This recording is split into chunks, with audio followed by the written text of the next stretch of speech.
DILG liwat nga nagpahanumdom sa mga LGU sa Layi nga nagadumili sa tricycle drivers nga magbiyahe sa national roads. Ginabanta 10 ka tricycle nadakpan sa Iloilo City TMU halin sa December 2023. Ini ang gintutukan ni Kim Salinas.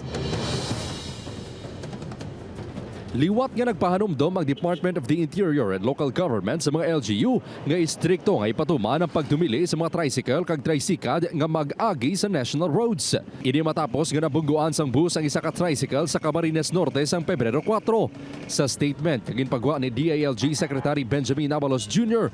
ginpabutyag sini nga sama-sami hindi ini istrikto nga ginapatuman sa mga LGU rason ginatunaan sang aksidente kag tuman kabugat nga trapiko. Sa Iloilo City, sang ginimplementar sang Iloilo City TMU ang Memorandum Circular sang DILG, ginabanta siya na ka-tricycle ang nadakpan.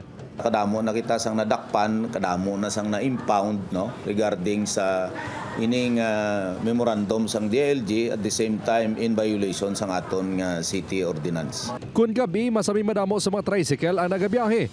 Plano sang ICTMU nga mag-hire sang enforcement team kada distrito nga magatutok sa sining Layi.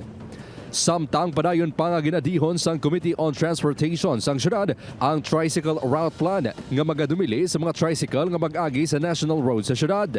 Apang may exception ng DILG kung wala na gid sang alternatibo nga ruta nga mahimo maisyuan sa mga LGUs. Ginhitso na lang nato ng ilang mga ruta. So as of now, no, gin-pa-expand naton kay there were suggestions in the last committee hearings from the city legal. Pagpaintindi sang komitiba sa mga natungdan, ini tanan nga mga pagbawal sa inyo, hindi ni pag-utod sa inyong kabuhian, kundi pagsigurado man nga safe ang inyo pagbiyahe kag within the area kung din kamo pwede lang kay para nga hindi makamo makahuol sa iban.